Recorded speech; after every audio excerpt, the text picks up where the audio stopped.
बिस्मिल्लाहिर्रहमानिर्रहीम। अस्सलामु अलैकुम डियर स्टूडेंट्स, मैं बशीर अहमद मुबशिर आपका मैथमेटिक्स टीचर। आज हम मैथमेटिक्स 10th क्लास जो आर्ट्स ग्रुप है उसका जो छठा चैप्टर है उसके चंद एक अहम सवाल वो समझेंगे।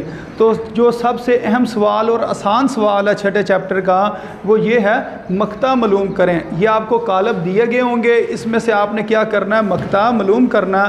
तो मक्ता मालूम करना इंतहाई आसान होता है। तो किस तरह किया जाता है मक्ता मालूम वो मैं आपको बता देता हूँ। एक दफ़ा आपने क्या करना है, इस चीज़ को दोबारा लिखना, लेकिन लिखना किसके अंदर है, सीधी लाइनों के दरमियान में। ये जो सीधी लाइनें होती हैं इनको बोला जाता है मॉड, तो या मक्ता कह लें या इसको डिटर्मिनेंट कह लें।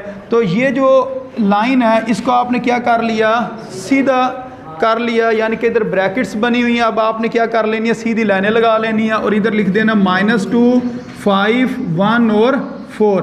अब आपने लिखना इज़ इक्वल टू लिखने के बाद आपने इन दो जो रकमें हैं इन दोनों को मल्टीप्लाई करना है या ज़रब देनी है। तो आप किस तरह लिखेंगे, ये ब्रैकेट्स के अंदर लिखेंगे -2, फिर एक और ब्रैकेट बनाएंगे और उसके अंदर क्या लिख देंगे, 4 लिख देंगे। तो इसका मतलब है ये जो डायगोनल है इसको हमने मल्टीप्लाई कर दी, यानी कि ये जो तिरछी साइड है। फिर हमने फार्मूले का माइनस लिखना है, तो इसे आपने भूलना नहीं है। ते वाले सवाल में दरमियान में क्या आएगा, माइनस आएगा, फिर इस रकम के साथ मल्टीप्लाई कर देंगे। ठीक है, ये दोनों जो टर्म्स हैं इन्होंने मल्टीप्लाई हो जाना है। और उसके बाद ये जो टर्म है ये क्या लिखा हुआ है, मान, इसको आपने इससे मल्टीप्लाई कर देना। तो इसका जवाब कितना आ जाएगा जी, इन दोनों को मल्टीप्लाई करें आ जाएगा -8, फिर माइनस इन दोनों को मल्टीप्लाई करें तो कितना आ जाएगा, 5 आ जाएगा। क्योंकि एक रकम माइनस की एक प्लस किया तो प्लस माइनस -2 4 8, इसी तरह 5 1 5 और ये 7 जो दरमियान में माइनस है वो आपने इस जगह पर लिख दिया। तो ये अब कितना आ जाना, -13 इसका आंसर आ जाएगा। और अगर आप चाहें तो इस जगह से डायरेक्ट कैलकुलेटर से भी इसको सॉल्व कर सकते हैं। यूँ ब्रैकेट्स लगाते जाएं और बीच में रकमें लिखते जाएं तो फिर इसका डायरेक्ट आपके पास कैलकुलेटर से जवाब कितना आ जाएगा, -13 आ जाएगा। तो ये वाला स्टेप आपको नहीं करना पड़ेगा। ठीक है, तो अगर तो आपको मल्टीप्लाई करना आता है तो फिर इस तरह कर लें। अगर इसके अंदर आपको प्लस माइनस का अगर कोई मसला समझ नहीं आ रही है तो फिर आप इसको डायरेक्ट कैलकुलेटर से सॉल्व कर लें। अच्छा, अब इससे जो अगला क्वेश्चन है इसको सॉल्व करते हैं। अब ये क्वेश्चन देखने में थोड़ा सा मुश्किल लग रहा है, वो इस वजह से क्योंकि इसमें डिवाइडेड बाय में टर्म्स दी गई हुई हैं, यानी कि फ्रैक्शन की फॉर्म या बटे की फॉर्म के अंदर क्वेश्चन दिया गया। अगर क्वेश्चन बटे की फॉर्म में भी दिया गया हो तो उसको भी सॉल्व करने का वही तरीका है जिस तरह आपने पहले सॉल्व किया है। सबसे पहले हम क्या करेंगे, लाइनें सीधी कर लेंगे, 1/1, 3/8, 1/8 और 1/4 लिख लिया। अब इज़ इक्वल टू लिखेंगे।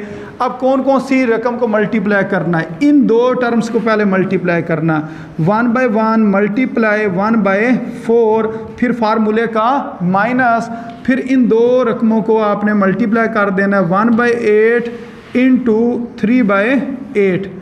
तो अब ऊपर वाली रकम से मल्टीप्लाई होगी और नीचे वाले के साथ। तो 1 ने 1 से मल्टीप्लाई होना, ऊपर 1 आ जाएगा और नीचे 1 4 4, फिर ये माइनस आ गया और 1 3 3 और ये 8 8 64। अब आपने इसके एलसीएम लेना, इस जगह पर क्या लेना, एलसीएम लेना। तो ये ध्यान से समझ लें, इस जगह पर आपने गलती आके कर जानी है, इस वजह से मैं आपको बार बार बता रहा हूँ कि इस जगह पर आपने एलसीएम ध्यान से लेना। अब एलसीएम लेते किस तरह, 4 को मैं किस चीज़ से मल्टीप्लाई करूँ तो वो 64 बने।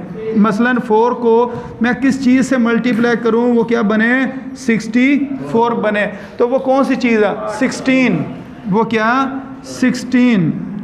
तो अब ये जो 16 है इसने मल्टीप्लाई होना किसके साथ, ये जो 4 के ऊपर लिखा हुआ है, 4 के ऊपर क्या लिखा हुआ है, 1 लिखा हुआ है। तो इसका मतलब इन दोनों ने मल्टीप्लाई होना।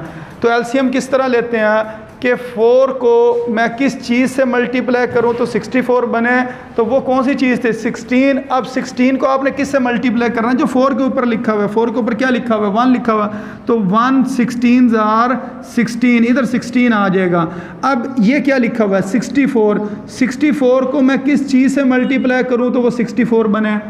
हाँ जी, 1 तो इसका मतलब 1 ने मल्टीप्लाई होना किसके साथ, जो 64 के ऊपर लिखा हुआ है। 64 के ऊपर क्या लिखा हुआ है, 3 लिखा हुआ है। तो जब मैं 1 को 3 से मल्टीप्लाई करूँगा तो आंसर कितना आ जाएगा, 3 आ जाएगा। तो इस जगह पर हम क्या लिख देंगे, 3।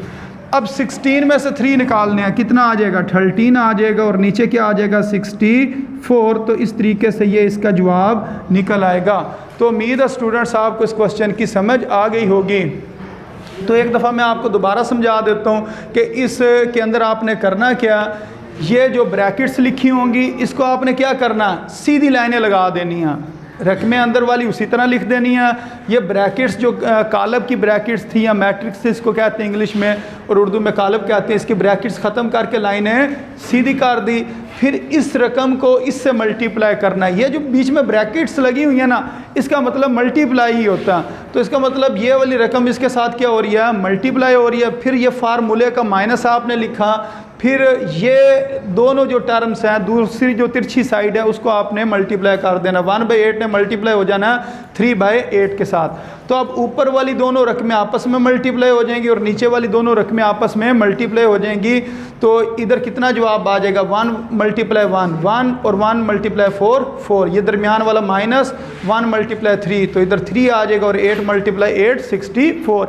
अब इस जगह पे आपने एलसीएम लेना है। तो एलसीएम लेने का मैंने आपको यह तरीका बताया, 4 और 64 का एलसीएम होता है 64। इन दोनों का एलसीएम 64 ही होता। अच्छा, अब 4 के टेबल में 64 कितने बार आता है, 4 कितने बार 64 होता है, 16 बार। उस 16 को आपने ऊपर वाली रकम से मल्टीप्लाई करना, तो इधर आ जाएगा 16, और फिर ये वाला माइनस आ गया। अब 64 को हम किस चीज़ से मल्टीप्लाई करें, तो 64 बनता है 1 से। उस 1 को जब 3 से मल्टीप्लाई करेंगे, 1 3s are 3, तो इस वजह से ऊपर क्या आ जाएगा, 16 - 3, ऊपर 13 आ गया और नीचे क्या आ गया, 64। तो इन दो क्वेश्चंस को आपने अच्छी तरह तैयार कर लेना है। इन दो क्वेश्चन में से एक क्वेश्चन आपका बोर्ड के पेपर में आ जाएगा। स्मार्ट सिलेबस में सिर्फ जो मक्ता मालूम करने वाले सवाल हैं वो सिर्फ और सिर्फ 2 ही हैं। तो उम्मीद है आपको इस क्वेश्चन की समझ आ गई होगी।